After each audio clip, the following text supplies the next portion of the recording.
បាបែបីបានទៅសុត្រីស្ទូចនៅក្នុងបឹងបបែបិទនុយអង្គុយសាញ់ចឹងបែកអូហូស្ទឹងលែងដឹងត្រីស៊ីបើបោបោត្រាំតែលឺសោប្រាខំវងវីស្ទុះរកដងវត្តផ្លត់ជើងទាំងពីររមៀលដូចឃ្លីបួបើបឿបៀបែបាយបោទៅទឹកជោគខោស្រវាតោងវាឡើងមកលើគង់ទាំងឈឺក្រំគ្រាបងកងបងគានាំគ្នាហាំងហា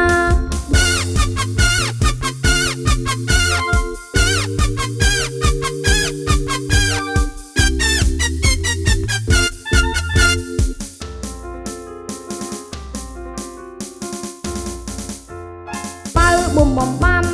បាបានត្រី5ទើបសំប្រាថ្នាបបែបងឡាវប៉ាផាំងប្រមាតែគ្មានវាសនាបាំងបង